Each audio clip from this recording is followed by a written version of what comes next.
is brought to you by the Best Buy Children's Foundation. Hello and welcome to the Exploring Carlsbad Caverns electronic field trip. We've got quite a show in store for you today as we broadcast from deep inside the cave you see behind me. To get us started, please welcome the Superintendent of Carlsbad Caverns. Hello. Welcome to Carlsbad Caverns National Park. I'm John Benjamin, the superintendent of the National Park, but you could probably tell that from my uniform. I'd like to welcome you to my favorite room inside Carlsbad Caverns. Take a look around at all the remarkable decorations, and I'm sure you'll understand why. Of course, many of you know of Carlsbad because of our famous bat population. In the summer, we get nearly 400,000 bats living deep in the bat cave. It isn't peak season yet, but there are some bats living in these parts even today. Let me walk over here to show you something really neat. Oh.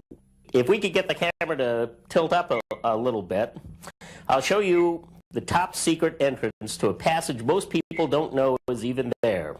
Let me just work my way up this way, and through here, and right here on this little ledge. It's a tight squeeze for about 20 feet, but it opens up into an amazing room. Now, don't tell anyone about that entrance. We don't want inexperienced visitors to wander in there. Well, I suppose it's about time to get the show started.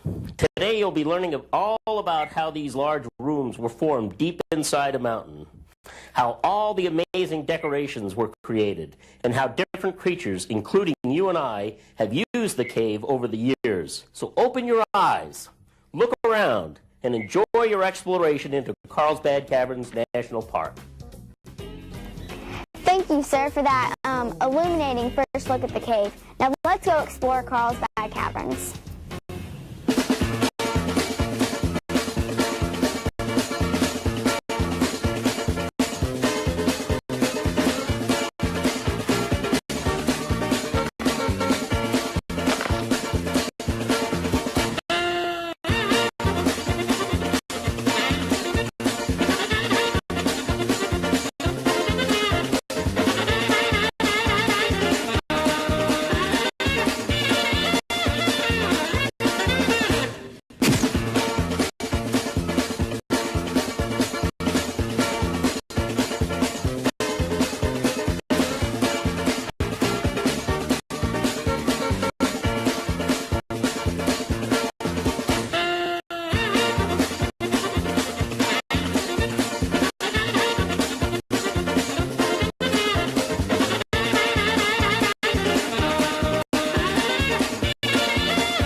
Where we're broadcasting to you live from way deep beneath the cave.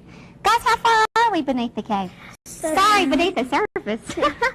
750 feet. Right, we're 750 feet. That's way down. It's like the equivalent of a 75-story building. My name is Marjorie. I'm one of the rangers here at Carlsbad Cavern. I want to introduce some other folks to you. I'm Mason Bowles, and I go to Mitchell Elementary in Muncie, Indiana. My name's Connor McGilvery, and I go to Lake Harriet Elementary in Minneapolis, Minnesota. Hi, I'm Roselle, and I go to Sunset Elementary here in Carlsbad, New Mexico. Today we've got a great show for you. We're going to learn a lot about caves, how they were formed, cave decorations, some things that live in the cave. But before we go any further, we need to thank some sponsors. Guys, can you help me out? We have Ball State University, Best Buy Children's Foundation, and the Carlsbad National Park Service. And the National Park Foundation. So we thank these sponsors. Without them, this wouldn't happen. We want to give you a preview today. We're going to be learning about, like I said, cave decorations, cave formation, inhabitants. We're going to be broadcasting from several locations. We are at Left Hand Tunnel. We're going to be going to the King's Palace area, the Rock of Ages, and the Natural Entrance. Let's talk tell you a little bit about where we are. We're at Left Hand Tunnel. Mason, can you give us some cool stuff about Left Hand Tunnel? We have, this is the Lake of the Clouds is the lowest part in all of Carlsbad Caverns, and it's 1,037 feet underground, and when they give tours, there are no electrical lights, and we bring in lanterns, and there's like little tape stuff for a trail. Right, the tape trail, and it's important to stay in the path, right, because we don't want to get off the trail and damage anything. We want this to be an interactive site, so you're going to have chances to interact with us on the show today. Mason, what's one way they can interact? They can call the phone number on the bottom of your screen. Okay. Connor, can you read that for us? 1-866-279-8716. And Roselle, what's another way they can interact? You can also email our Bank of Experts at the Natural Entrance. Right. We really want you to participate with us today. So call in those questions, email those questions, and we'll get with you as soon as we can on those things. We also have a special segment that's going to be off the website. We've got, as you know, the game that is online. There's a level 1, a level 2, and we're going to learn about something special as far as that goes. Tell us a little bit about the game, Mason. You can make your own character and like choose your hat or the head or the body or the legs or the feet, and you can go around and talk to people and talk to rangers and talk to a whole lot of people, and you can like take pictures of like the bat flight, and you can become a very skilled ranger. That's right. It's a fun thing. Remember that you can be doing that all throughout the year, so visit the website. The website is www.bsu.edu. Can you finish it for me, Connor?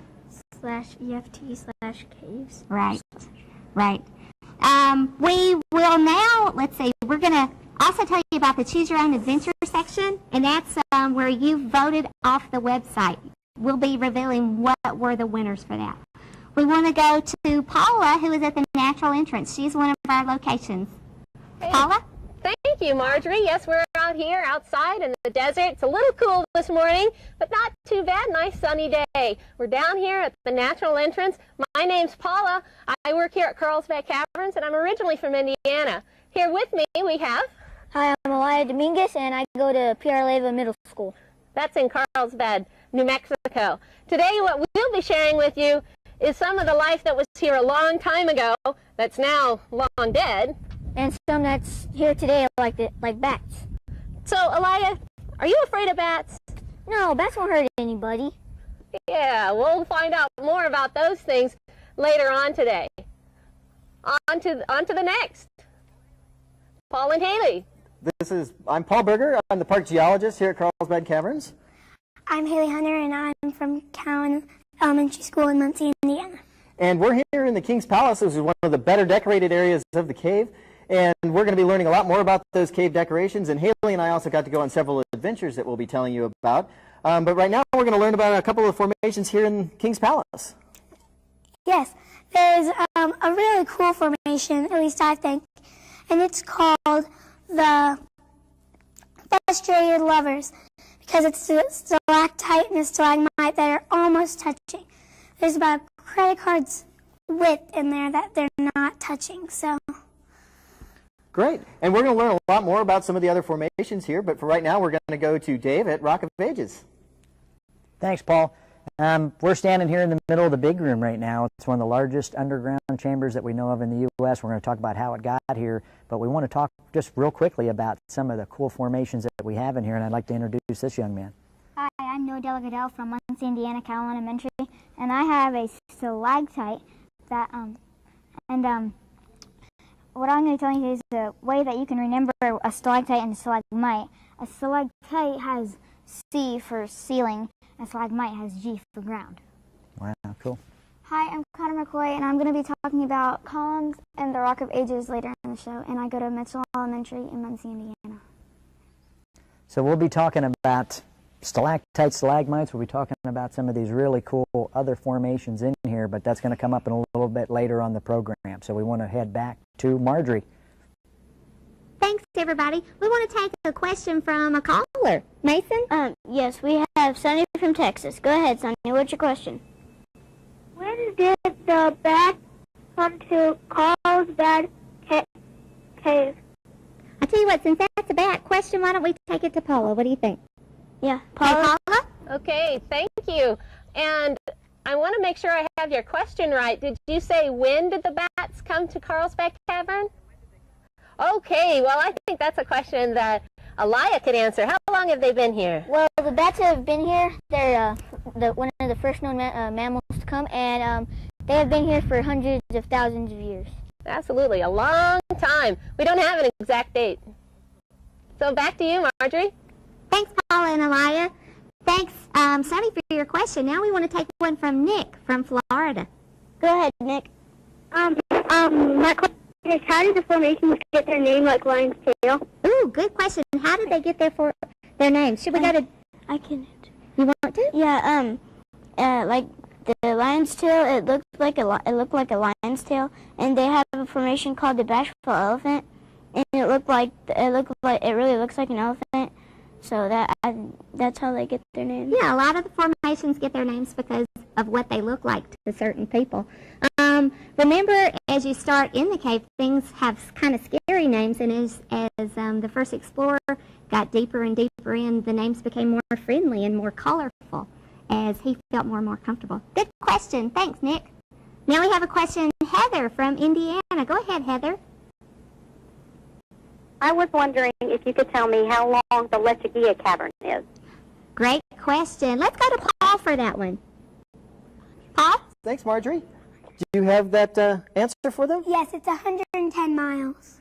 That's right, and it's getting longer every year. We're still doing active exploration in Lechuguilla Cave. Thank you for your question. Marjorie? Thank you, Paul and Haley and Heather. And now we have Ray from Alaska. Go ahead, Ray. You guys still mind the bat droppings? And if no, why?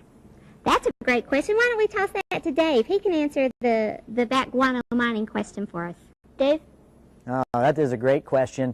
And they used to mine it from about 1903 to 1923, and it was used for fertilizer over in the citrus groves over in California. But after this became a national monument, they really don't mine it here anymore. And they've come up with better chemical fertilizers that are easier to use than bat guano. So back to you, Marjorie. I guess you got to tell me. Thank you, Ray. And now we have Brooks from Kansas. Go ahead, Brooks. Okay. How many different touring areas are there in Carlsbad Caverns? How many different touring areas? Are you meaning ranger-led tours? Like the big room, the natural areas, those put together. Okay. Paula, would you mind answering that one for us? No, not at all.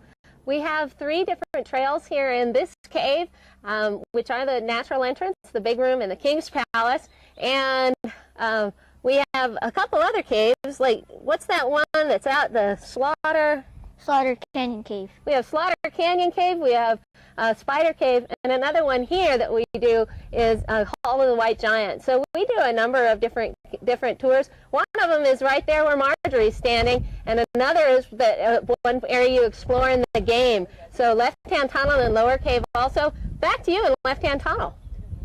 Thank you, Brooks. And now we go to the discussion forum with Ada and Caitlin at the natural entrance. Hey, girls. Hi, we're down at the natural entrance. I am Caitlin Lynn from Count Elementary School in Muncie, Indiana. And I'm Ada Kirby from Mitchell Elementary School in Muncie, Indiana. Okay, one of the questions that we've gotten is, what is the tallest stalagmite in the cave? And the tallest stalagmite is approximately 60 feet tall. And another question we had was, what is the main species of bats in the cave? And the main species is a Mexican freetail. Back to you, Margie. Thanks, girls. We now want to take it to our live satellite feed from Boston. Jeff, it's up to you. Hey, Marjorie, thank you so much. We are so excited to be here in Boston. You've thrown it to us all the way from out west to all the way out east. And I'm here today with students from Warren Prescott Elementary School here in Boston, and one of their classmates is joining me right now. Tell me your name. Alondra. Alondra, and what grade are you in? 4th. 4th grade. Now, Alondra, I'm actually from the Baseball Hall of Fame, but I was asked to be on today's program, and I thought when I heard about this, it was going to be all about parks and bats, but it's not that kind of parks and bats, is it? No. No? What kind of parks and bats is it about, Alondra? Well, it's about national parks. National parks, and are there bats in this particular national park? Yes. So that must be why I was confused. Well, anyway, we're today here at the Charlestown Navy Yard, which is right here in Boston. You can probably see over my shoulder, it's the home of the famous USS Constitution. It's one of 14 points on Boston's legendary Freedom Trail, a part of the National Park Service. So we're coming from one national park out in Carlsbad, New Mexico, to this national park here in Boston. And as Alondra said, we're joined by her classmates from Warren Prescott Elementary School. Are you guys excited? Excited to be here? Okay, you're going to be doing all of these great activities. And in addition to the students who are here with us today, there's also some other very special guests. I'm going to step over here. Excuse me, Alondra. Thank you for joining me. We're going to go right over here to Dr. Joanne Gora. Dr. Gora, it's a pleasure to have you on today's program. You work with students every day at Ball State University, but these students are a little bit different. This is a different kind of day for me, Jeff. I am so excited that Ball State University is able to bring students from all over the world to the Carlsbad Caverns. And I love the title of this electronic field trip, A Journey Through Nature's Plumbing System. What a great opportunity to show off one of the wonderful national parks here in the U.S. And what a great opportunity for students to really learn. Okay. I understand that the students are going to be working on some activities. They already have some questions ready to go, so I'm going to turn it over to you. Good. And let you go ahead and begin interacting with the students. Well, we have some interesting questions, I know, right here at this table. So does anybody here have a question that you'd like to ask? Are there just bats in the caves? Frank, you want to say that again? Are there just bats in the caves? Did you say it one more time, Frank? Marjorie, can you hear us? Are there just bats in the caves? Marjorie, that's a great question. Would you like to answer that? You bet. There are bats in the cave. We have 16 species of bats that are found in Carlsbad Caverns National Park. Most people are most familiar with the Mexican freetail, which has a huge emergence in the summertime. About 400,000 would emerge in the evening for their summer feed in the evening. Any other questions from Boston? Well, let's see. There's an excited group of students over here at this table. Are there any questions here? Lisa's got a question. Go ahead, Lisa. How is the stalactite in Carlsbad Caverns formed? Great question, Lisa. How are the stalactites formed in Carlsbad Caverns? Thanks for your question, Lisa. Let's take that one to Dave. Dave, could you help us out? Oh, I'm sure we can, and let's go ahead, KJ. What do you do with that one? Stalactites are formed when water from the surface, rain, snow, any water comes down through the cracks of the limestone and drips very slowly, and it takes over tons of years to form stalactites, but when water drips down very slowly, it starts to form a stalactite. Good question. Back to you, Marjorie. Thanks, KJ. I think we're taking it back to Boston for another question. Okay, Marjorie, thank you very much. We're back here now with Fran Manella. Fran, you're the director of the National Park Service.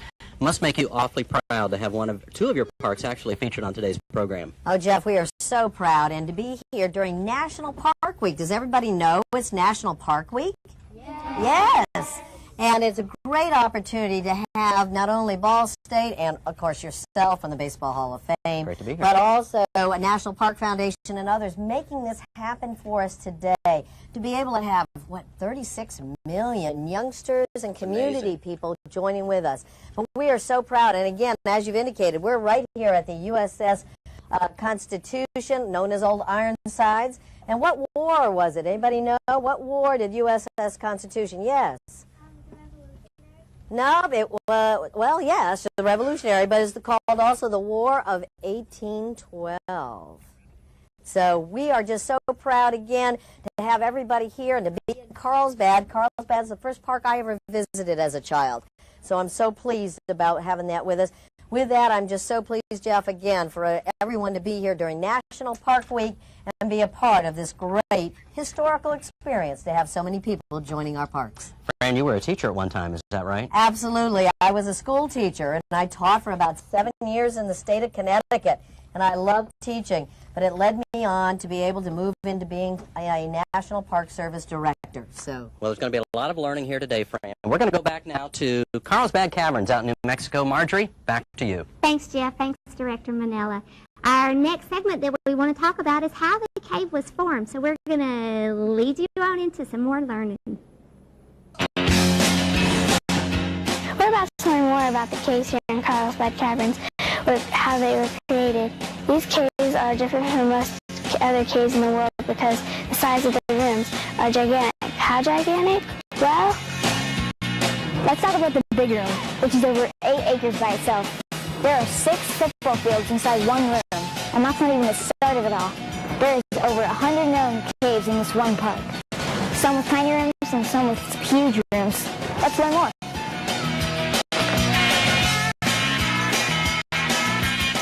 All right, well, there's different steps to take to make a cave. Let's talk about the first one. It has to do with this. What is this? This here is limestone. Well, how did it form? Where did it come from? Well, this whole area used to be a gigantic sea. And in the sea was a reef. A sea? Now this is the desert. When was this possibly a sea? This was a sea before the dinosaurs. Oh, so a long time ago. Yeah, very long time ago. So there was a sea and there was a reef in the sea. Now I've been snorkeling in a coral reef. Is that the kind of reef it was? No, this reef had more of sponges and algae and shell-like creatures. And we know that because, like, what are these things in the rock? These here are fossils. Oh, all kinds of fossils tell us what kind of sea was here and what creatures were here. Well, how did you go from having a reef to having a rock? Well, this whole reef, it dried up and then it buried underground and it started to form this limestone. Okay, but the limestone now isn't buried. You see it everywhere around here. How'd that happen? Well, I'm not completely sure. Do you know? Well, I know somewhat about it, and I bet what happened is when there was a sea here, this sea was salt water. And when the water evaporated, what were you left with? The rock. And the salt. Yeah. And if you could imagine this being all covered with salt, let's say I had a bowl with the rock and salt in it, and I poured water on it. What would happen to the salt? The salt will dissolve. And what about the rock? It'll stay there. Right, so you end up with just having the rock left behind. A long time ago, this pushed up, and when that happened, the erosion caused the salt to go away and left the rock behind. This rock we now call the Guadalupe Mountains. So, okay, and now Dave's going to continue the story. Okay, so once that limestone was here, cracks formed in that limestone, and fresh water from either rain or snowmelt was able to penetrate down into that ancient reef, and it came to a point of saturation, something that we would call the water table. Then something else started happening too. What? So after the coral reef and stuff, all the animals and stuff started to die, their minerals and their bones and their body started to like break off and go mix into the earth. And it left mass quantities of what? Of like minerals and oils and gases. Okay, and once those oil and gases were there, then what started happening? The microbes in the oil and the microbes started like liking the oil and gas and started eating it, and then yeah, what they do is if you eat something, what happens afterwards? They poop. After it ate it. They poop, and then what happens when they poop? What's that? Hydrogen Sulfide, which then mixes in with the water and makes sulfuric acid. And then sulfuric acid starts to dissolve away. Sulfuric acid passageway like we're in. Starts to dissolve the limestone, which then starts to make a cave. And this is something that you guys can do in your classrooms. And what I have here is vinegar, and we're going to pretend that this is sulfuric acid. And if we put rocks inside of this, so Noah's got a rock, he's going to put that in. I hope you guys can see this at home. And be looking at it and listen to it and feel it and see if you can see the difference of... And that rock that Noah just put in, what's happening?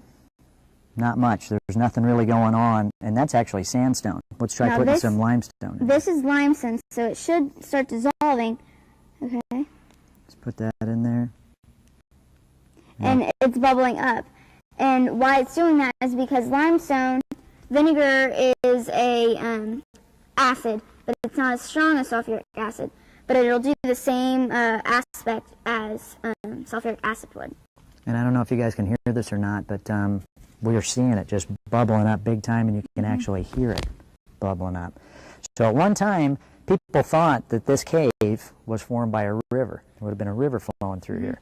Yeah, they actually used to, like, before they found out there wasn't a river, they would bring inflatable rafts so that if they found the river, they could just float down, like, out of the exit, but that never happened because there wasn't water. But there really never was a river, and why? No, there wasn't a river, like, in another cave called Mammoth Cave. The reason that that formed was by a river flowing through, and this didn't form by a river, it formed by sulfuric acid and hydrogen sulfide. How do we know it was sulfuric acid that formed it? Because there was hydrogen. What's this stuff? Oh, this is called gypsum, and how it formed was when sulfuric acid came, all this was left, and if there was a river, this wouldn't be here. Yeah, if water drips on this stuff, and we see it all through the cave, there's not as much as there used to be, but if water drips on it, what happens to this stuff? It gets eaten away and stuff. It dissolves. So if a river came through here, what would happen to that? It would be wiped out. We wouldn't even see that anymore. So this was the end piece of the puzzle that led to the whole theory of why we're standing inside of the largest underground room that we know of in the U.S. So back to you, Marjorie and Mason. Thanks, guys. The whole cave process is pretty interesting and pretty amazing, don't you think, Mason? Yeah. I tell you what, let's take some questions from some phone callers. We've got one, Nathan from Alaska. Go ahead, Nathan. I was wondering, are the caves still getting bigger today? Good question. Are the caves still getting bigger? Why don't we take it to Paul? Yeah. Paul, can you do that one for us? I think we can answer that question. What do you think? Do you think caves are still being formed today? No, I know.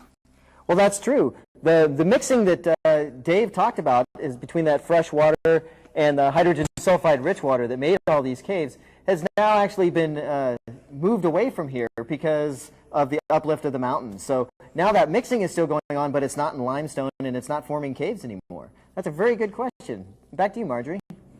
Thank you, Nathan. And now we're going to go to Alana from Texas. Alana. Sorry, Lana, go ahead. Where did Cave and Slaughter Canyon get their names from? Could you repeat that one more time? Where did Slaughter Cave and Slaughter Canyon get their names from? I'll tell you what, let's let Paula do that one. Yeah, Paula. Paula, could you answer that one for us? Well, how about Elia? Do you know why it's called Slaughter Canyon? Not really, do you? I do. It sounds like it'd be creepy, but it's actually just the name of a rancher that had his ranch outside the canyon, so the whole canyon got his family name, Slaughter Canyon. And the cave's simply named after the canyon, Slaughter Canyon Cave. For people that visited here maybe 20 years ago or more, you might know the same cave as New Cave. And as new caves were found, that was too confusing. So today, we call it Slaughter Canyon Cave. Back to you, Marjorie. Thanks, Paula and Elia. Thank you for your question, Lana. Now let's go to Hannah from Indiana. Hannah? How tall is the tallest part of the cave? How tall is the tallest part of the cave? You want to take it? No, I think Dave can answer that one. All right, Dave? I think we can answer this one. You want to try? It's 25. 225 foot tall. 225 feet tall, and it's at the top of the cross in the it's back at of the cave. It's in the back of the cave and like at the top of the cross and stuff. Yeah. So really, really tall. Fantastic question. Back to you, Marjorie. Thanks, guys. Okay, thank you, Hannah. And now we have Liam from Illinois. Go ahead, Liam. Liam, go ahead with your question. Huh? Go ahead. How big can the stalagmites and the stalactites get? How big can stalagmites and stalactites get? How big can they get? That's a good question. Why don't we take that to Paul? Paul? Thanks, Marjorie. Do you know how tall some of these formations can get? What are the biggest ones you've seen here? I thought the Rock of Ages was really big. Right. Some of the ones in Carlsbad Cavern and inside the park are over 100 feet tall. In fact, the largest ones in the world can actually be over 200 feet tall. And those are usually found in caves that are actually even much bigger than Carlsbad, like in Borneo. But here at Carlsbad, 50 or 60 feet is about the largest that we've got. Back to you, Marjorie. Thank you, Liam. Now we're going to go with Alexis with at Indiana. That's a tongue twister. Yeah. Alexis? Go ahead, Alexis. What's your question? How big is the biggest cave? Where is it located? How big is the biggest cave? Where is it located? Dave, could you answer that one for us? What is your call? Good luck, Cave. Yeah, I think it's in Indonesia, and like it's called the Good Luck Cave. Good Luck Cave. And inside of that cave, it's the Sarawak Chamber, and that's the largest room that we know of on the planet. So, fantastic answer. Back to you, Marjorie. Thank you, Alexia. And now we're going to go to the discussion forum with Caitlin and Ada at the natural entrance. Hi, guys. Hey. Hi. We have some of the questions on here. Here's one. Has there ever been people living in Carlsbad? There's no evidence of people ever living in Carlsbad, but there has been Native Americans in the Twilight Zone. Well, I had a question that said, how much does a Mexican free-tailed bat weigh? Well, they weigh about less than half an ounce. Back to you, Marjorie. Thanks, you two. Now we're going to go to Boston with Jeff. Okay, thanks. Welcome back to Boston. I'm here with Lucy, Danielle, Brandy, Mary, and Lucy 2. I got Lucy 1, Lucy 2. They're all busy pouring vinegar on pieces of limestone. And Joanne, we're going to go back to you at your table because I understand that you've got some questions from students. I do. I have a lot of students here with questions. Bridget, would you like to ask your question? Is there a place called Mirror Lake in the caverns? Marjorie, do you have an answer to that? Is there a place called Mirror Lake in the caverns? Yes, there is a place called Mirror Lake. They'll have like a sign, and you can look down in the lake, and you can see the sign and see what it says. It's found in the big room, so if ever you come visit, be sure to check it out. Paul, now to you. All right, well, this is the first of the Choose Your Own Adventure. What you did is those people who participated in level 1 were able to answer a bunch of questions and basically choose what adventure Haley and I got to take. So in this first segment, what were our choices? Our choices were how do you survey? Take a tour of Slaughter Canyon Cave. And what other caves are part of Carlsbad Caverns? All right, well, let's look at the poll and see which one won. Which one did you choose? I choose take a tour of Slaughter Canyon. Is that what you chose? It is, and it looks like that's what most people took. So why don't we get our stuff together? We've got a long hike to go up to the cave, and let's go check it out. Okay, let's go.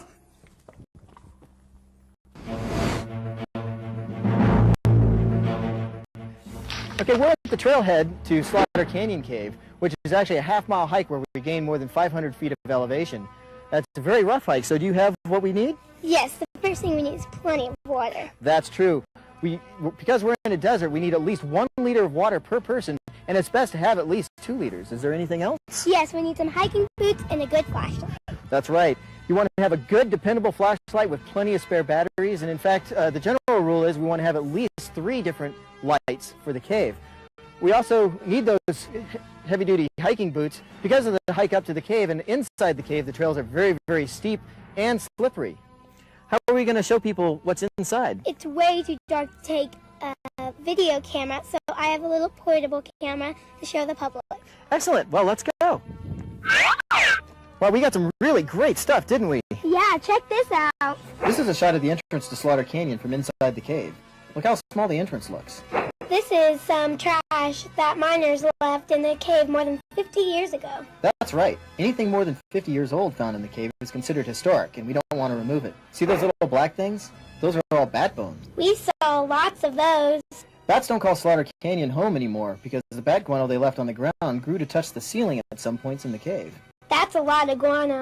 This is a very big stalagmite called the Klansman, which was created from calcite deposit. It stands about 20 feet tall. And here is a cool close-up of it. It looks mean. This is one of the world's tallest columns. Do you know what it's called, Haley? The monarch, right? That's right, and the monarch is made of limestone. and stands 89 feet tall inside the cave. Whoops, I forgot to turn the flash on my camera. This is a shot of my favorite formation inside the cave. It's called the Christmas tree. Wow, those were some great shots that you took. Yeah, I had a lot of practice on the webcam. Well, we still have a show to do, so why don't we get back to it? Well, that was a lot of fun, wasn't it, Haley? Yes, it was. Oh, well, we got a chance to look at what kind of impacts humans can have on the cave. One of the interesting things about the caves here in the Guadalupe Mountains is that it's really hard to know that there's these big holes under the ground because you've got such a different view on the surface. There's no indication. Now we're going to go to Mason, who's having a little bit of an adventure up on the surface, and going to tell us a bunch more about the desert. Okay, let's play a little game of hide and go seek. There's a giant cave hiding around here somewhere. Let's see if you can find it. Hidden beneath this hard desert ground are the caves that made up Carlsbad Caverns. The plants that have lived out here have adapted to the dry desert environment. You'll find a wide variety of lizards out here that have adapted to not having much water. Plus, there are birds, rats, bats, lots of insects, and much more. Want to see one of the coolest creatures that call this desert home? We've got one for you. Take a look. Thank you, Mason, for that little tour of the desert. We are out here outside, and today we have a special guest. Max is here from Living Desert Zoo and Gardens, a state park in Carlsbad, and he has a friend that he calls Red. Tell us about Red. Thanks, Paula. This is a corn snake, and this guy here is not actually found in this area, but he does have a family member that's found around these areas, but he's a different color. Oh, yeah. What color is the one that's native to here? He's more of a grayish, sometimes brown, sometimes a dark gray. He's going to want to match his surroundings. What's that called when they match the surroundings? It is called camouflage. Camouflage, right. Now, is it like we're holding Red here, but I think he's used to it. Should the kids out there be trying to hold snakes all the time? No, not unless they're with an adult and they actually know what they're doing. Yeah, because they can bite you, but Red here, he's actually worked with quite often, so he's pretty used to being handled. Okay. The general rule is you never want to handle any wild animal. And what about those other adaptations? Like, he seems pretty adapted to the desert. Like, what does a snake do to make a living out here?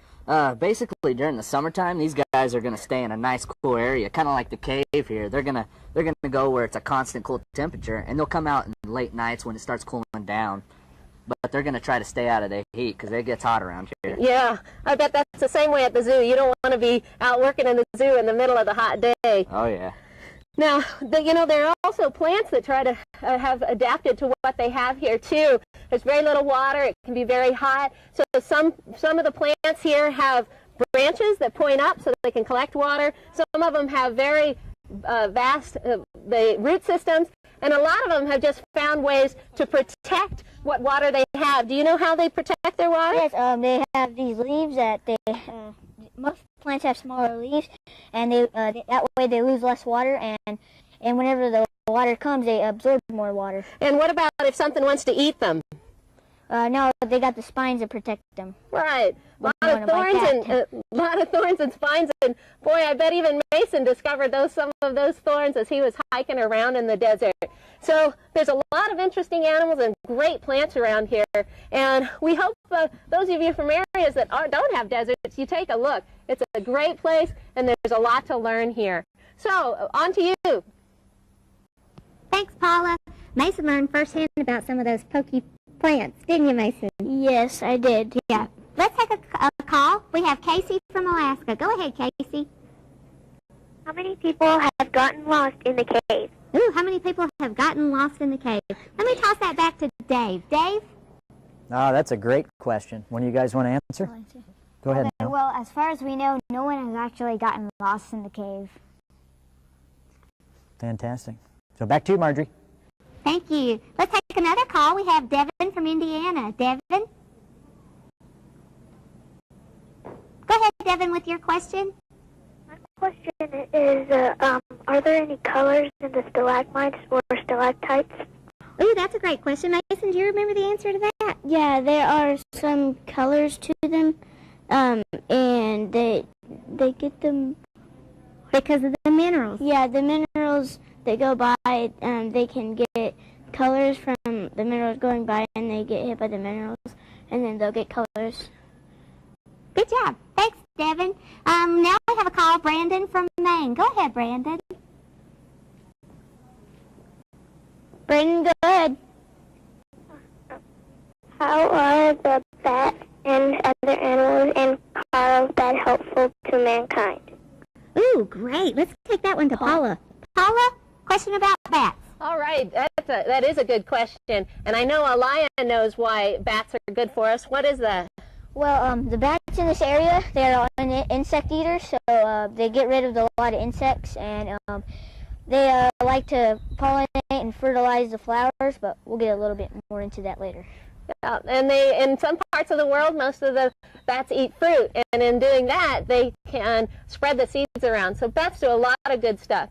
In terms of other kinds of animals in the cave, the main thing that's sort of an animal are microbes like bacteria. And there's all kind of research, and maybe there'll be even cures for diseases that we'll figure out from those microbes. Back to you, Marjorie. Thanks, Paula. Okay, thank you, Brandon. Now we have a caller, Daniel from Indiana. Go ahead, Daniel. Are there any fish in Mirror Lake? Are there fish in Mirror Lake? You want to get it? No, no, there are no fish in the lake. Nope, no fish. Thanks for your question, though. But there are insects, aren't there? And we do have insects that live in the cave. Yeah, various little critters might venture into the water, little worms and things. Thank you, Daniel, for your question. Now we have Mark from Alaska. Go ahead, Mark. I know caves are decaying each year, but how long will the caves get before they collapse totally? Wow, that's a complicated question. I'll tell you what. Paul? Yeah, I think we can go to Paul. Okay, Paul, it's yours. Well, I'll do my best to answer that question. A lot of it actually depends on surface erosion as far as how long a cave will actually stay open as a cave. Basically, once you have the opening, the cave is either trying to fill itself up with cave formations, and in some places roof collapse. And the roof collapse is really dependent on how much surface erosion is going on. So if you're in an area where there's a lot of rainfall, you're going to actually dissolve a lot more of the limestone. You're going to cause more collapse and things like that. So the caves will be more short-lived. Lava tubes are one of the easiest to destroy caves, and that's why you don't find lava tubes that are very, very old. So it really depends on where you are and what type of a cave it is as far as how long the cave will actually stay open and last. That's a very, very good question. If you want more details, you can actually put that question on the discussion forum, and we'll try to get you more details on that. Back to you, Marjorie. Thanks. Okay, thank you, Mark. Now we're going to go to the discussion forum with Caitlin and Ada at the natural entrance. Hi, guys. Hey, girls. Okay, one of the questions that we've gotten is, what sorts of animals are in the desert? Well, there are a lot of species in the desert. Some kinds of species are kangaroo rats, jackrabbits, and mule deer. Yeah, well, a question I got was that how long the cave has been here. It has been here twice as long as the dinosaurs. Back to you, Marjorie. Thanks, girls. Now it's time to go to Boston with Jeff. Jeff, it's all yours. Okay, Marjorie, thank you. Welcome back to Boston. I'm here with Kimberly, Mather, Keegan, and John, and we're sitting here at our table trying to figure out what these sugar cubes are for. We expect that's going to come up later in the program, but we think Kimberly may have eaten one of hers. We're not quite certain. We're trying to get to the bottom of that, but for now, let's go back over to Fran because she's got some questions at her table. Thank you, Jeff. Again, thank you so much. And Kiana, for us today. Kiana, what is a question that you have for Marjorie and all the folks back at Carlsbad? Who named all the parts of the cave? That is who named, Marjorie, all the parts of the cave. Anyway, we go to you, Marjorie. Thanks. Mason, you want to try a shot? I know Jim White did a lot of it, but I'm not completely sure if he did all of it. Jim White gets credit for a lot of stuff. Various folks who have explored give their own kinds of names, but Jim White gets credit for a lot of them. Okay, our next segment will be talking about the decorations of the cave. We learned how the cave was formed. Now let's hear about the decorations. Visiting the Carlsbad Caverns would probably be cool if there were just giant rooms all buried beneath the ground. But what makes it even cooler are all the decorations growing, hanging, twisting, and shaping the walls of the caves. And if you watch real close, you can actually see the formations growing. Okay, I'm kidding. These formations take a really long time to grow. But every time you hear a drip in this cave, you know the process is still happening. Let's learn more.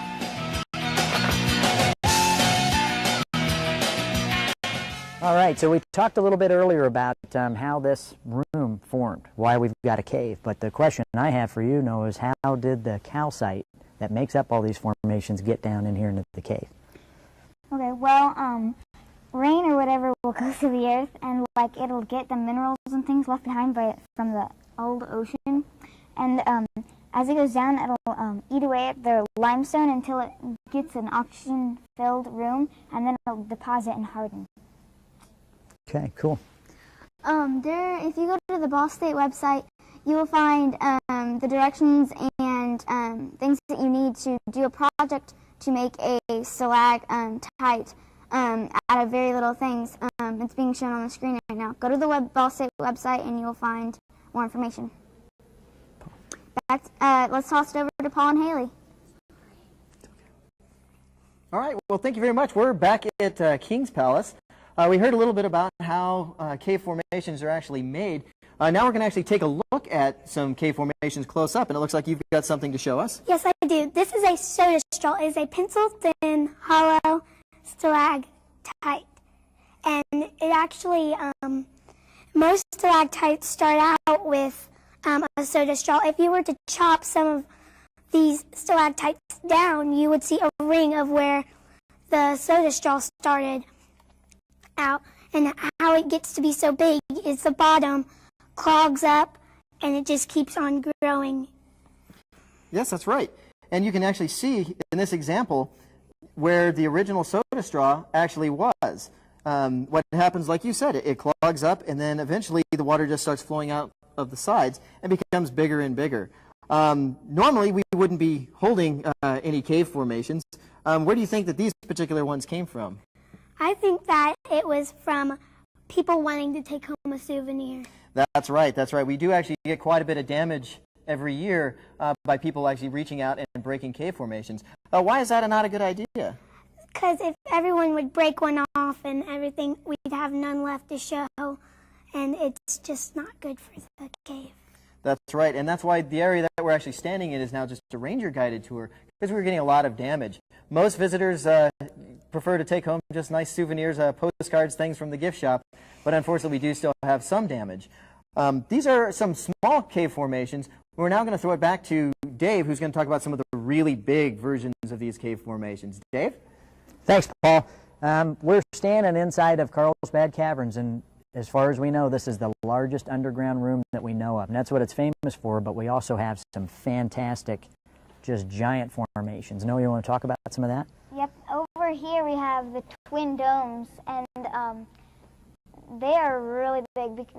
And we also have the giant dome, which is like 58 feet high, and you can see above them that they don't have any stalactites above them. That's because the water that comes really fast into the cave will form the stalagmites because it doesn't have time to form the stalactites. And the slow water moving in will form the stalactites.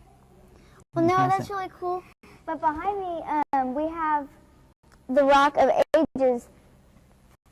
And the Rock of Ages is just a big column, which is a stalactite and a stalagmite that forms, that connects. And how that does that is in order to make a stalactite, the water's got to be dripping very slow, but in order to make a stalagmite, the water's got to be dripping very fast. So the speed of the water dripping just varies like from slow to fast, off and on. And when it does that, the stalagmites get bigger, and so does the stalactites. And when they connect, it makes a column. And the other formation is called a drapery, and a drapery is, it's when instead of just water just dropping straight down, it'll like actually run down the wall of the ceiling of the cave and form it kind of looks like a drape. Yeah, and what it is just like it's like a stalactite, and it does the same thing as a stalactite, but the only difference is it's like a flat one that's like really wide and really big and flat. It's pretty much is what drapery is. Are there other names for draperies? You guys know any other names? Cave bacon? Cave bacon. That's really cool. And what's... And why it's called cave bacon is because when you put a flashlight or something on it, it looks wavy like bacon. Now let's toss it over to Paul and Haley. All right, well, thanks, guys. It looks like it's time for us to do another adventure, and you guys got to pick what adventure we get to take this time around. What were our choices this time? This time we had how do stalactites form? Explore Lechuguilla Cave. And how do you name formations? All right, well, which one did you pick? I personally chose Explore Lechuguilla Cave. Well, it looks like that one was the winner. So we've got a lot of technical gear to get together. Why don't we put that up and head towards the cave? Yeah, let's go.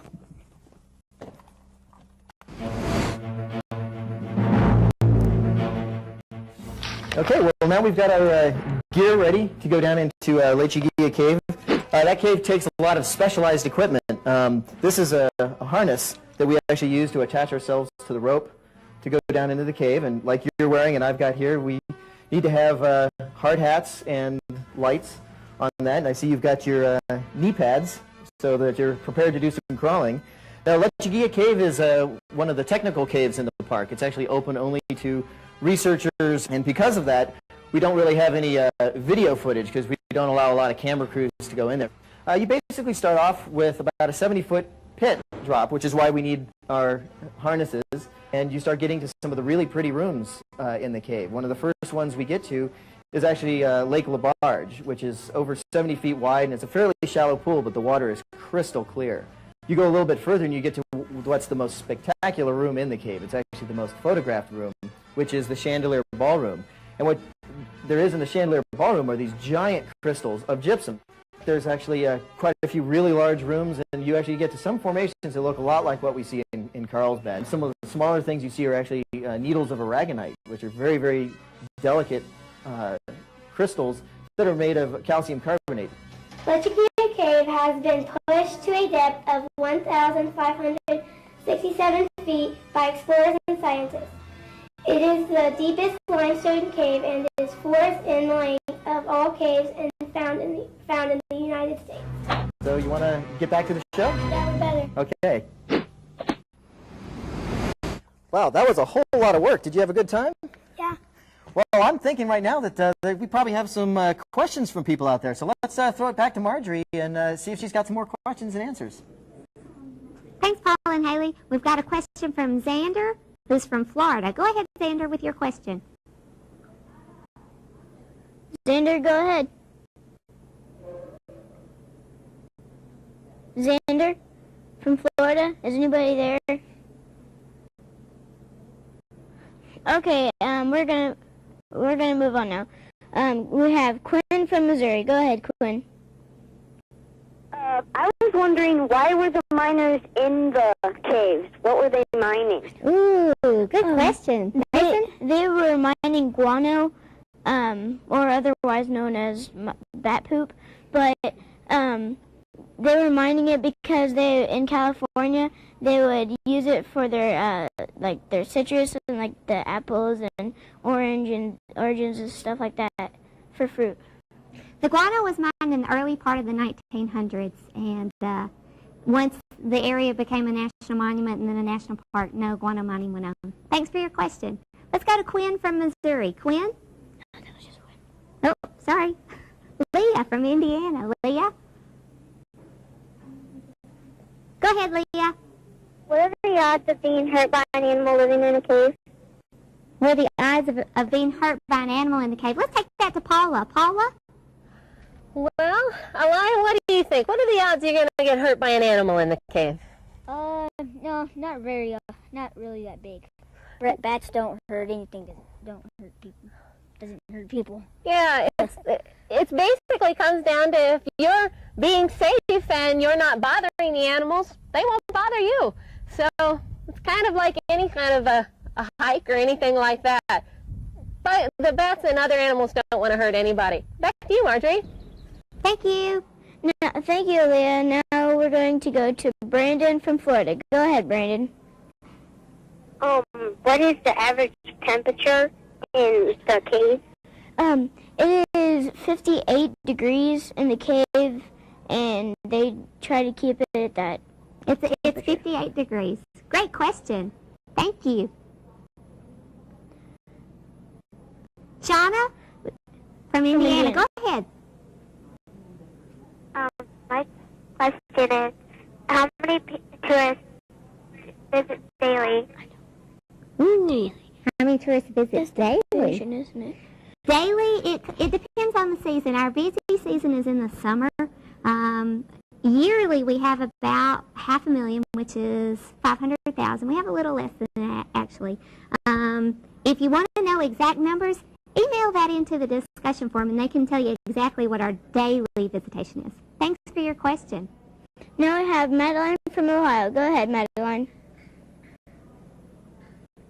Madeline, what's your question? Madeline from Ohio, are you there? Okay, it's time to move on now. We need to go to the discussion forum with Caitlin and Ada at the natural entrance.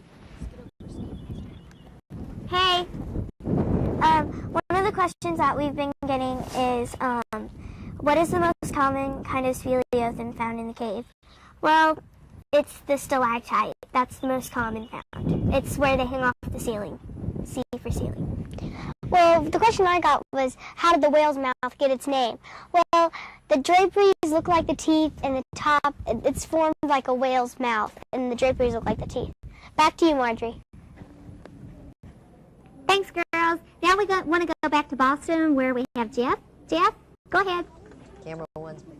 Hey, Marjorie, welcome back. We're still trying to solve the mystery of the missing sugar cube, right, Kimberly? Haven't found it yet, but I have a feeling that's coming up later in the program. We've been busy flattening our Play-Doh, but for now, my fellow table mate here, Keegan, has a question. Keegan, you want to go ahead and ask your question? My question is, how many animals have died from the pollution from car oil or people? How many animals have died from pollution? That sounds like an excellent question for us to go back to Carlsbad. Marjorie, did you pick that one up? I did. That's a fantastic question. Let's take that one to Paul, see if he can help you out on that one. Paul? Could you repeat the question for us? How many animals have killed by or have died because of the pollution from people and cars? Very few large animals have actually died inside the cave because of the pollution. The pollution is actually in such small amounts that it mostly affects the things like the cave microbes, the cave crickets, and things like that. The largest impact that we actually have is people bringing trash and stuff into the cave, and that actually attracts animals in, and when that attracts the animals in, they sometimes can't get back out and they actually starve down in the cave. So it's more of a direct pollution than the stuff that leaks in from the surface. But that's a very, very good question. Back to you, Marjorie. Thanks. We're going to toss it back to Jeff. Jeff, are you there? All right, I guess not. We're going to toss it to the next segment, which we just learned about the cave decorations. Now we want to learn about the... You want to go, Mason? About the cave and the inhabitants. Tell me if this sounds fun. You found a big hole in the ground. You can't see all the way inside. You've got a short ladder that you made from scratch, and the only light source you have is an old coffee can with some fuel and a wick. Want to go inside?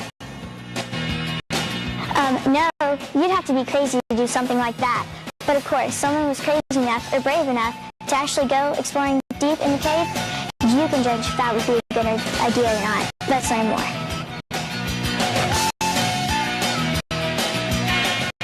All right, well, we want to talk about what's lived in the cave. What mammal has been there the longest, Elia? The bats. The bats? What kind of bats do we have here? Well, our most common species is the Mexican free-tail. Well, Elia, how long have they been here?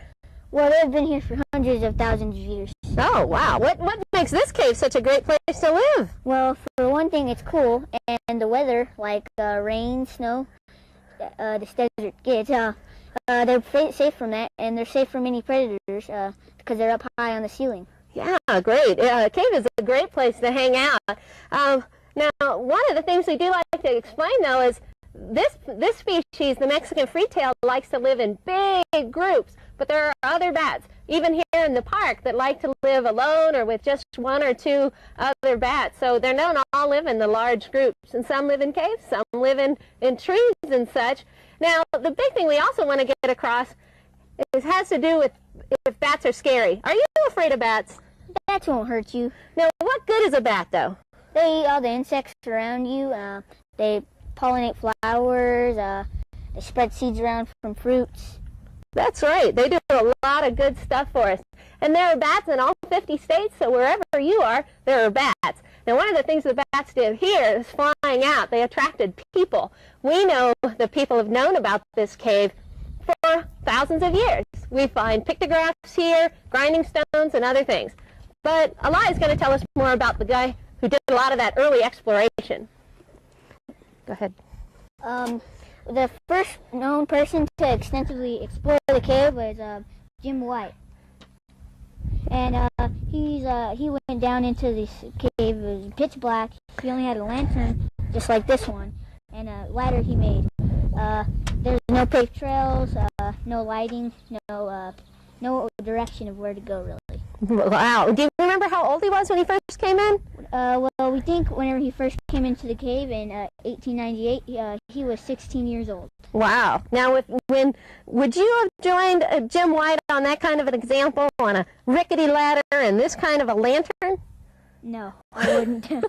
It's a lot different. One of the things that makes it easier, of course, today is we do have paved trails. And one of the easiest things is after all your hiking, you get to come out by elevator. So if you want to know more about the kinds of adventures you can have here, please go to the website. We'll be glad to tell you more. At this point, we're going to pass it on back. Thanks, Paula and Elia. This is the Your Turn segment of the show where we want you and your classrooms to be doing the same thing with us. This is an activity to kind of show you how pollution enters the cave and how it really does contaminate things. You should have a 2-liter bottle. You should have some rocks and sand. Everybody got that stuff? You should also have some colored water or something that's going to represent some pollutants. We've already started our demonstration, so we've got some sand, some rocks. I tell you what, Connor, would you put some more stuff in there? Connor's going to put some sand. Roselle? Okay, that's good.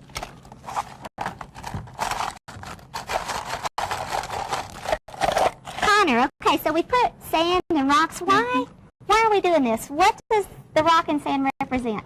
The layers of the cave. That's exactly right. So this represents the layers below the surface. So think of that top layer of your bottle. Think of that as the surface, and everything is below the surface. You should have some white paper at the bottom of the bottle. What do you think that might represent, Roselle? The white paper represents the cave. Yeah, the white paper represents the cave. Now, we get lots of visitors here every year. We get about 500,000 folks. Connor, how does everybody get here?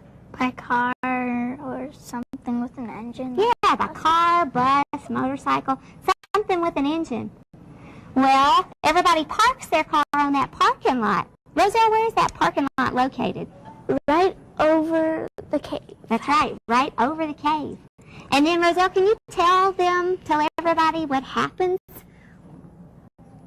What are those cars and stuff, what do they leak? They leak brake fluid, gas, oil, any type of fluid.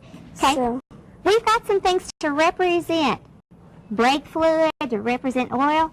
Guys, why don't you dump that stuff in our 2-liter bottle? Yep. Go ahead. So these would be those contaminants. And kind of remind everybody what those contaminants might be. Like brake fluid or oil. Yeah, brake fluid, oil. Okay. In real life, you've got the rock and sand, which would help filter things. In our bottle, that same thing is going on. The rocks and sand would filter. But do you think they filter everything, Roselle? No, they do not. No, they don't. Our visual demonstration of this is to look at the bottom of the bottle. We put what color paper in there, Connor? White. White. Now I want to show something. We'll lift it up. Do you think the bottom is going to still be white? No. No, why not, Roselle? What happens? What happens when all those contaminants seep down? When it seeps down into the cave, it turns the pools green or yellow or... blue, and it could also damage the stalactites or stalagmites.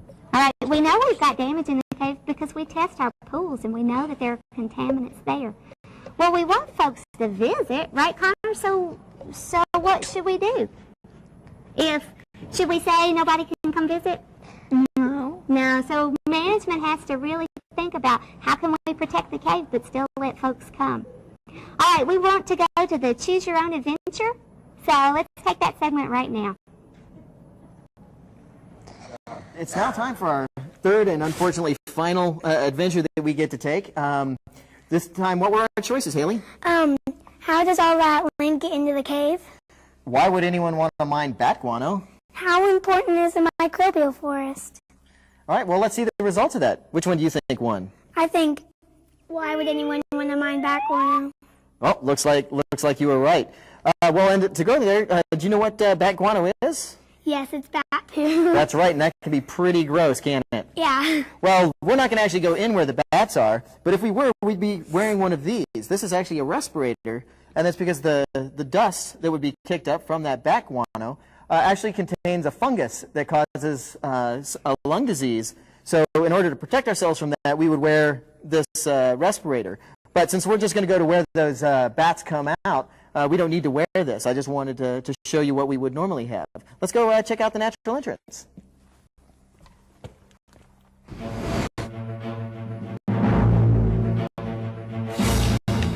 Well, Haley, here we are at the natural entrance.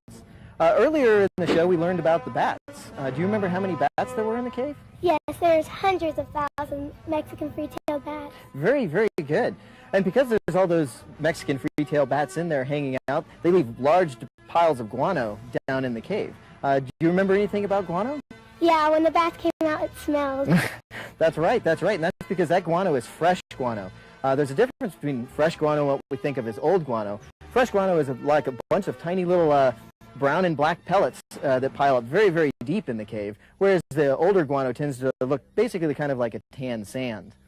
One of the interesting things about the bat guano is that it would help lead to the discovery of the majority of the cave because in the early days, more than 80 years ago, the guano was actually mined. Between 1903 and 1923, there were several companies that came in and mined the guano out. So why do you think people would have mined bat guano? Because it can be used for fertilizer. Yes, that's very good. The bat guano contains high levels of phosphorus and nitrogen, which are very, very good for helping plants grow. Could you think of who might have used that fertilizer? The fruit farmers in California. Excellent, excellent. Yes, that's true. Over that 20-year period of mining, over 100,000 tons of bat guano were actually shipped to the citrus fields of California. How much is 100,000 tons of guano exactly? Well, it's a lot. In fact, it's heavier than the Titanic.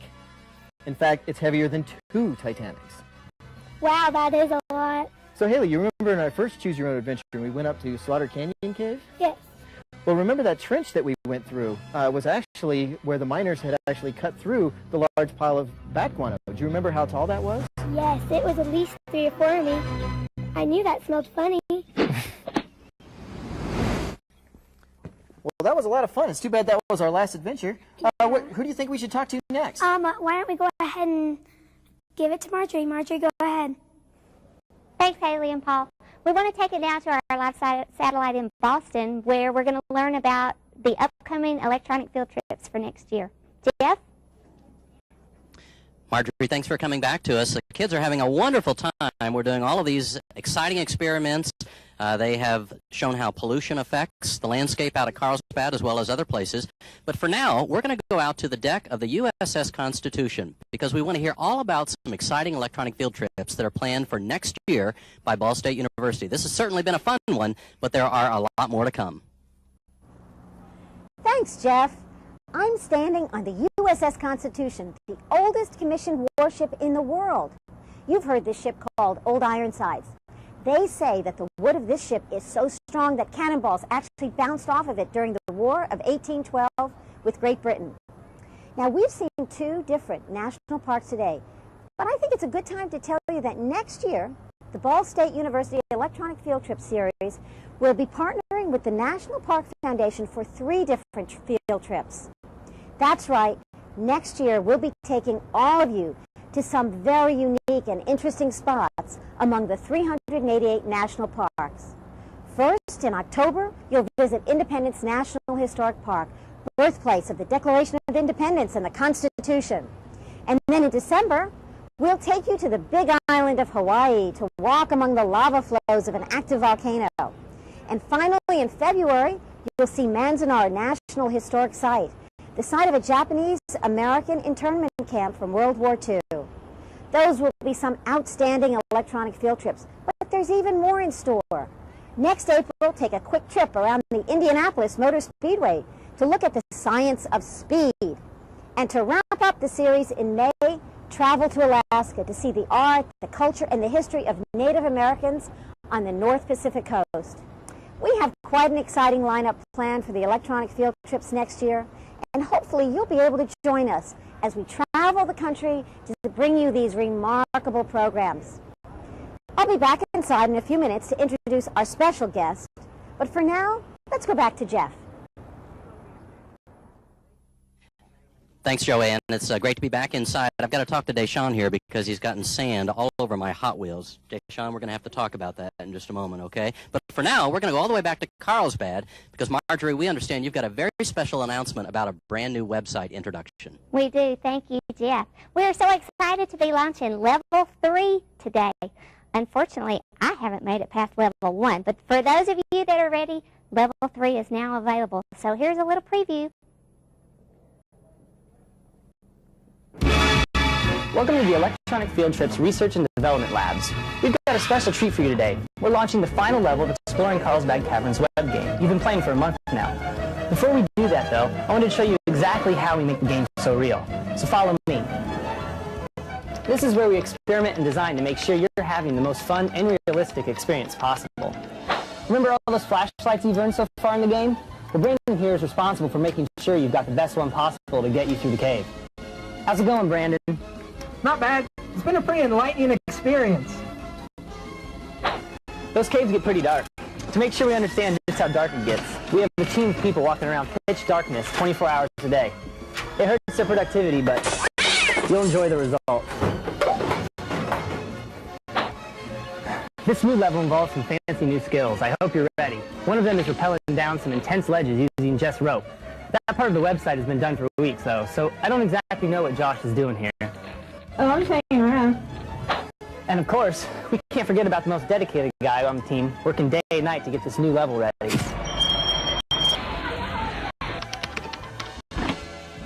How's it going, Scott? No time to talk now. I'm doing my laundry. So there you have it, the top secret electronic field trip research and development labs.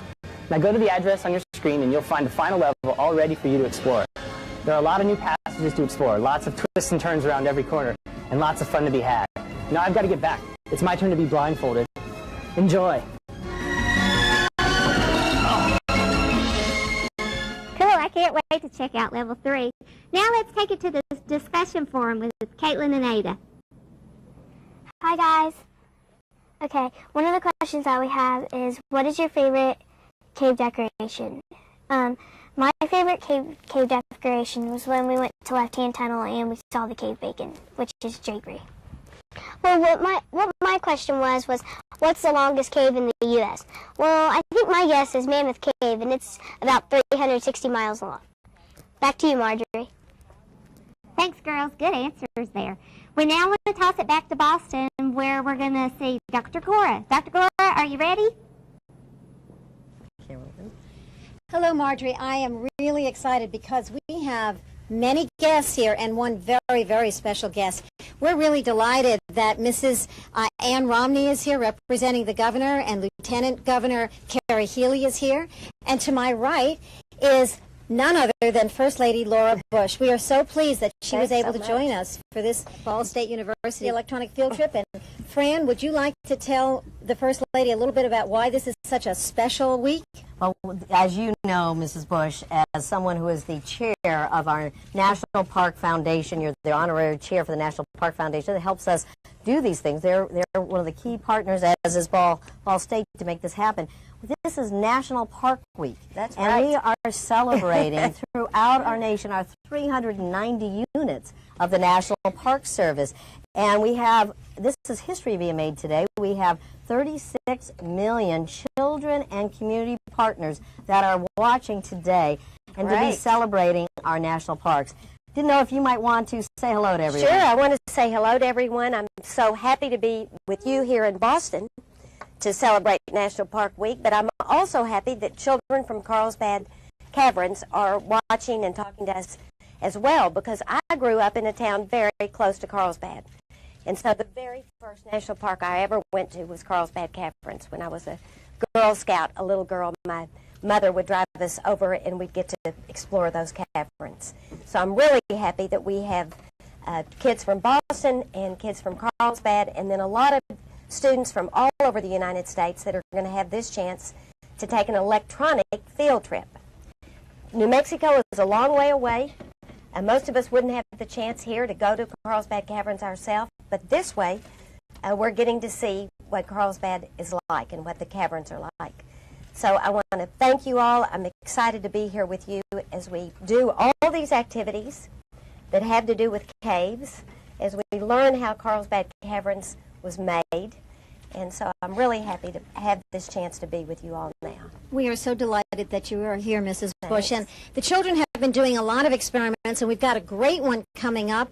Marjorie, do you want to tell us how the caves are formed and lead the students in a demonstration of how actually the caves were formed? They're now going to get a chance to play with all that Play-Doh and sugar cubes that they've been dying to get their hands on. You bet. I want to thank you, ladies, for being here. Ms. Bush, thank you especially. We want to start you on this process. So we first want to flatten out the Play-Doh, like Connor's done. Connor, what should it look like? Like a pancake. Yeah, flatten it like a pancake. Our next step is to take those sugar cubes that you should already have. What are you going to do with those, Roselle? You're going to put them in 2 rows. We're going to have 6 sugar cubes. You might have 6 to 8 sugar cubes, and stack them in the by the side. Right, you don't want one single row. You want to make a stack. You might want to get them kind of close to the edge. And then we're going to fold that clay or Play-Doh over, just like Connor's fixing to show us. Let's take it like that. There you go. So, Connor, after we fold the clay over, what should it look like? Like a mouth with teeth or a taco. Right, it should look like a mouth with teeth, or a taco. But we're fixing to change that shape. Roselle, what do we need to do next? We need to roll it into a ball. Right, so we're going to pinch the edges. There you go. Pinch the sides. You should have some sugar cubes showing. Hello, everybody. Everybody see Mrs. Bush? Okay, so now let's tell about what the Play-Doh and stuff would represent. What would the Play-Doh represent, Connor? Like the rock around. Okay, the rock around here. Roselle, what about the sugar cubes? The sugar cubes represent the limestone. The limestone. Remember that there was a strong acid from up under the ground. We'll talk about that in just a minute. I'm going to put our clay into the container. Roselle, if you'll pour the water. Thank you. Now, Roselle, what does that water represent? The water represents the sulfuric acid. Right. The water represents sulfuric acid, which was found way below the ground. Sulfuric acid is a strong acid. It's not anything you would want to touch. In fact, if you put it on your skin, it would really burn you. Sulfuric acid is the stuff that's found in your car battery. Now, let's see what's happening with our experiment. What do you think should be going on, Connor? The sugar cubes should be dissolving. Right. Wow, ours is really going to town right there. In real life, this is just how it happened. But remember, it's sulfuric acid that ate away that limestone. I hope the classroom in Boston is having the same luck that we are, because it's really working here. Yeah, sure. Dave, could we toss it to you and you tell us how that really happened? From where you are, tell us about how the sulfuric acid made the big room. I couldn't hear what she said, so I'm going to have to repeat it one more time. Oh. Hey, how the big room formed with the sulfuric acid? Is that, okay, do you guys want to go with that?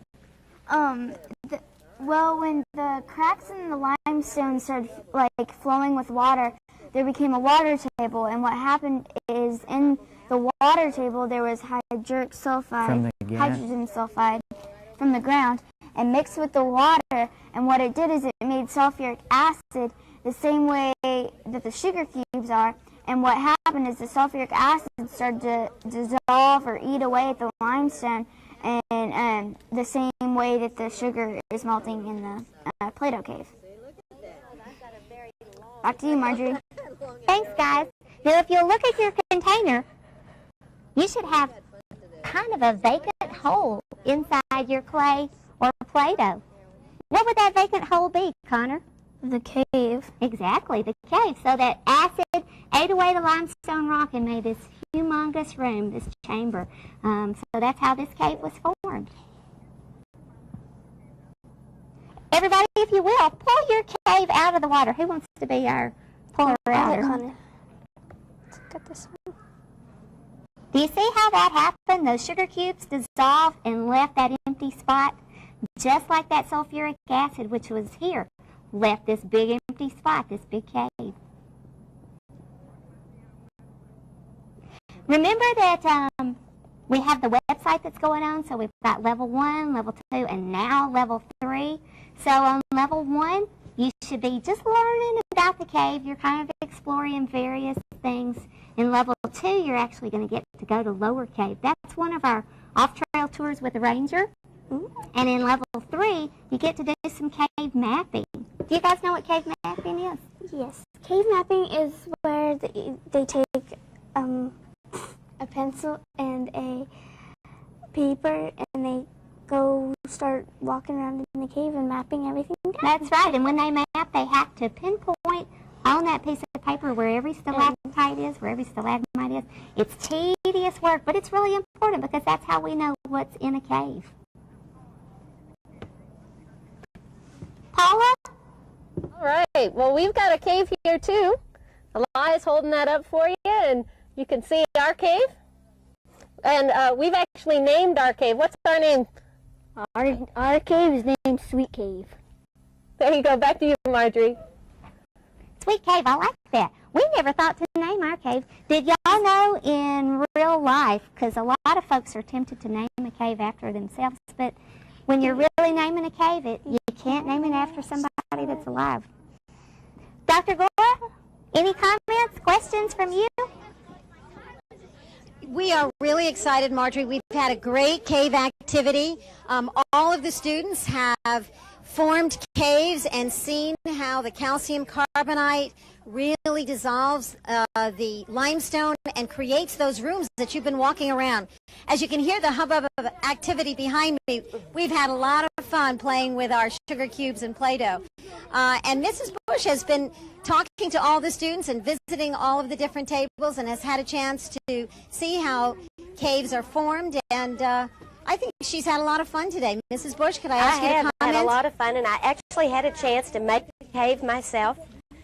So I have a long cave room, sort of like some of those rooms at Carlsbad Caverns. This is a chance for me to tell everyone that during National Park Week, we want to all recommit to making sure we take care of our parks. There are a lot of great parks, national parks in Boston. As you all know, you can walk the Freedom Trail here in Boston. You can go on the USS Constitution, which is a national park. You might not know it, but I live in a national park. The White House is a national park.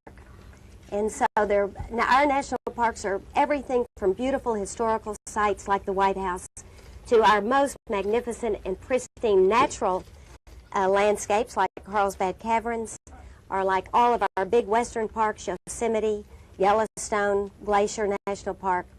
And every summer I hike in the national park with a few friends that I grew up with in West Texas, very close to Carlsbad. And we get together every summer and hike in a national park. And last summer, we took our girls, we all have daughters, and we took our daughters and we took a river trip down the Colorado River and then hiked out of the Grand Canyon. Wow. So I want to encourage each one of you to continue to study the national parks, to get on the Web Ranger site so you can find out about national parks everywhere. When you visit your national parks that are here locally, get the junior ranger information so you can become a junior ranger. And then when you grow up, think about becoming a park ranger. That's a great idea. Thank you. Thank you so much. Thank you so much. You know, we'll have a chance through Ball State University's electronic field trips to visit 3 more national parks next year, and we're really looking forward to that. So thanks a lot, Boston Warren Prescott students, for being here with us. And Marjorie, take it away. Thank you, Dr. Gora. Thank you, Director Manella. Thank you, Mrs. Bush, for joining us. So, now you know how this cave was formed. And we know that this is a national park. This is Carlsbad Caverns National Park. Why are national parks important? Anybody know? Because we have, there's a park, and it's known all over the country and all over the world, and they know that it's an important place to go look and take care of. Right. National parks are places for all of the public to enjoy, but it's our responsibility as U.S. citizens to take care of them. Who owns the national parks, guys? Everybody. Everybody. That's right. If you are a U.S. citizen, you own the national park. So it's up to you to help us take care of those sites, right? Yep. National parks are places of treasure. They might be places of beauty, historic sites, seashores, recreation areas, battlefields. There are all kind of national park sites. In fact, there are over 380. Did y'all know that? Yeah. You did? Yeah, Good for you. So we encourage you to visit your national parks. We want you to come here and visit Carlsbad Caverns National Park. Keep in mind that when you come to Carlsbad Caverns, you're visiting a place that's very fragile. The cave is a delicate ecosystem, and it's up to us all to take care of it. What's one of the ways that you can help take care of this national park? Connor, you got an idea? You might wanna would you touch anything like the formations? Why not? Because the oils on your skin will make it waterproof, and then it'll be inactive. That's very good. Mason, what's another way to help take care of this national park?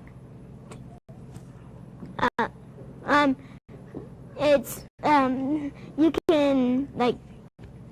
How about follow the rules? Yeah, follow the rules and try, you might walk here. Well, no, because that's a really, really long walk.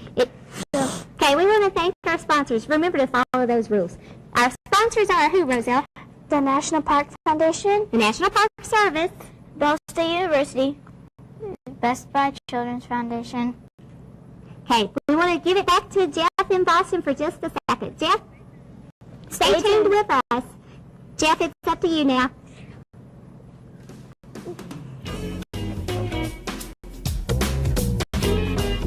Today's program with a few questions from the kids. Georgia Morgan Fleming, who is a student reporter for Weekly Reader. Georgia, you have a question for Mrs. Bush.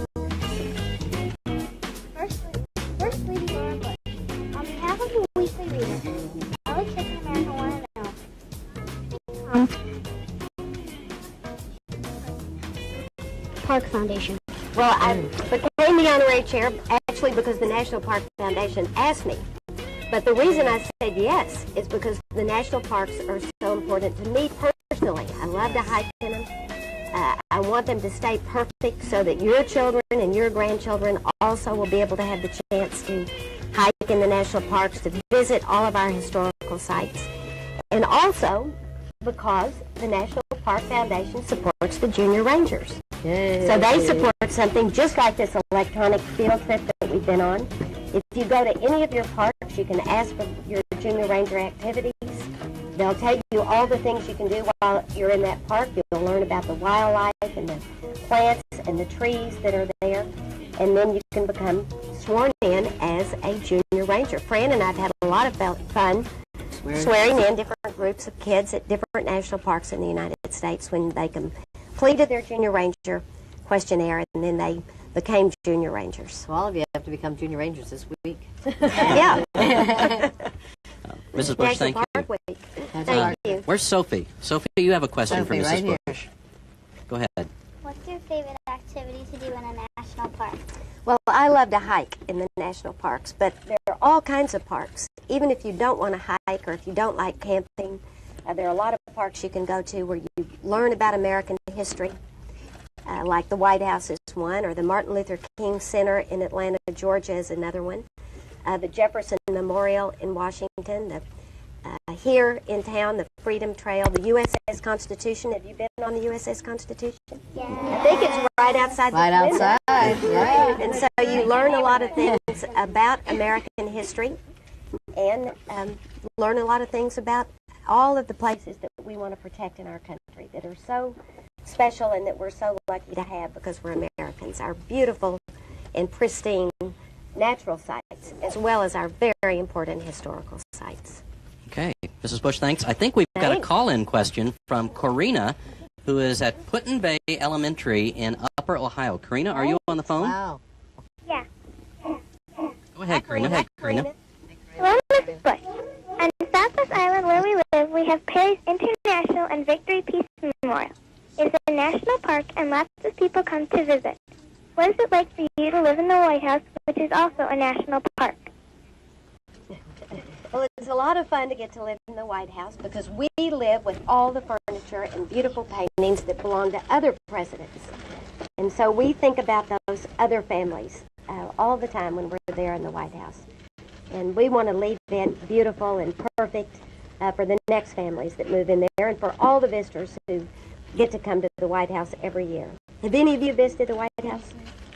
Some of you have, huh? Some of you have. It's great. A lot of schools will take a 6th or 7th grade school field trip and come to the White House. So It's a great one. It's a great one. And I think we have one final question for the First Lady. Let's go back out to Carlsbad, New Mexico. Haley Hunter from Cowan Elementary in Carlsbad. Haley, are you on the line? Yeah. Hello, Mrs. Bush. What's your favorite national park and why? What's my favorite national park? And why? And why? That's a very, very hard question to answer. Of course, I love the White House since I live there, and it's a national park, and it's a beautiful house. But I think I'd have to say the Grand Canyon. It's my favorite one. If you go down into the bottom of the Grand Canyon, you can do a river trip where you float on the Colorado River. And then there's also beautiful hiking, and because of the way the canyon is made and how deep it is, you can see all the layers of geology. And I think that's really interesting. Can you imagine Miss Bush went all the way but down? I do love Carlsbad Caverns, too. Yes, that's a good one. Well, of all the electronic field trips that we've been involved with, this, I think, perhaps tops them all, Mrs. Bush. This has been a very special program, graced by your presence today. We're so grateful for you to have been here and to share this with us. So we also appreciate Dr. Joanne Gora and Ball State University and all of her crew for the production of today's program. And Fran, your staff from the National Park Service and the National Park Foundation, it's been a real special privilege to spend this afternoon with all of you. Thank you, Jeff. We appreciate Ball State and also National Park Foundation for making this happen. And we want to remind you again that our final program, or at least the next one coming up, is going to be October 17th, the beginning of next school year. That will be from Philadelphia, the Independence National Historical Park, the home of the Liberty Bell, the Declaration of Independence. You can see them all in that program broadcast live by Ball State University on October the 17th. Mrs. Bush, thank you again to have been with you today. Everybody take a look over there at camera number 1, I believe, and let's wave and thank everybody for joining us on today's electronic field trip. Join us next time. Happy National Park Week. Bye-bye. Happy National Park Week. Yeah.